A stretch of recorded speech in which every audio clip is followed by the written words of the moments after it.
গাইবান্ধা পৌর বিএনপির আসন্ন সম্মেলনে অনিয়ম, অগঠনতান্ত্রিক, স্বেচ্ছাচারিতা ও বিগত সরকার আমলের সুবিধাভোগীদের কমিটিতে অন্তর্ভুক্ত করার চেষ্টার প্রতিবাদে সংবাদ সম্মেলন করেছেন সদর পৌর বিএনপির নেতা কর্মীরা।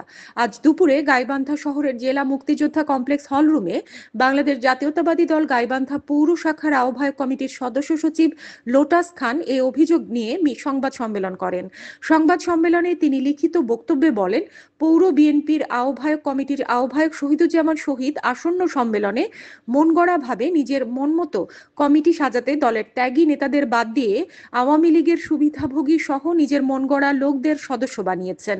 এ ঘটনায় পৌর কমিটির সদস্য সচিব ও 6 জন যুগ্ম আহ্বায়ক প্রমাণ সহ কেন্দ্রীয় কমিটির কাছে লিখিত অভিযোগ করেছেন। কিন্তু সাংগঠনিক কোনো নিয়ম নীতিকে তোয়াক্কা না করে শহীদুজ্জামান শহীদ জেলা বিএনপির সভাপতি ও সাধারণ সম্পাদককে ম্যানেজ করে তার কার্যক্রম চালিয়ে যাচ্ছেন।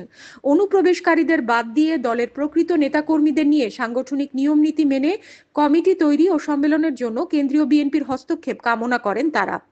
সংবাদ সম্মেলনে বিএনপির পৌর কমিটির যুগ্ম আহ্বায়ক শফিকুল ইসলাম রুবেল, অ্যাডভোকেট AKM হানিফ বেলাল, ফরহাদ আলম ডাবলু সহ শতাধিক নেতাকর্মী উপস্থিত ছিলেন। Hanin Islam, CN Bangla news desk.